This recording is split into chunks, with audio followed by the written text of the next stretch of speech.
आज मैं आपको बताने जा रहा हूँ कि हमें अपने कमाई का कैसे खर्च करना चाहिए।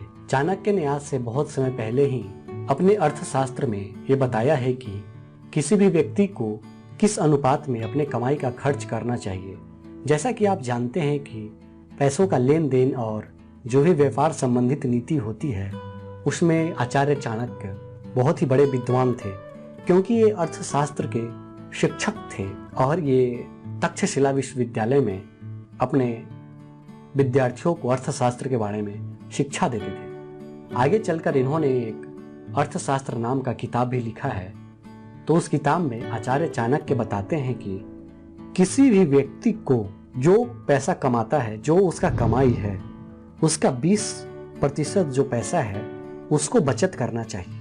और जैसे जैसे आपका कमाई बढ़ता जाए वैसे वैसे ही आप अपनी बचत और खर्च करने का अनुपात बढ़ाते जाओ अपने कमाई के अनुसार। तो आचार्य चाणक्य ने बताया है कि प्रत्येक व्यक्ति को अपनी कमाई में से 20% जो हिस्सा है उसको तो एकदम बचत करना चाहिए, यानी सेविंग करना चाहिए।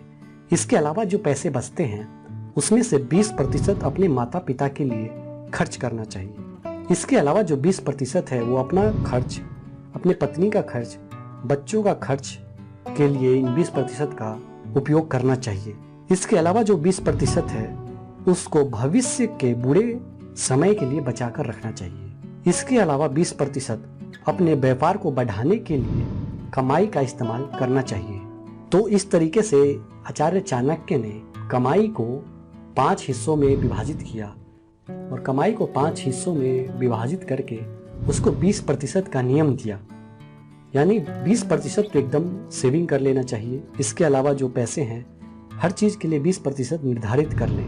20% अपने माता पिता के खर्च के लिए, 20% अपने खर्च और अपने बाल बच्चों या अपने पत्नी के खर्च के लिए, 20% बचत भविष्य के बुरे समय के लिए करें और जो 20% है वो अपने व्यापार को बढ़ाने के लिए अपने कमाई का इस्तेमाल जरूर करना चाहिए। और इस तरीके से 20% को 5 बार आप जोड़ेंगे तो आपको 100% निकल जाएगा।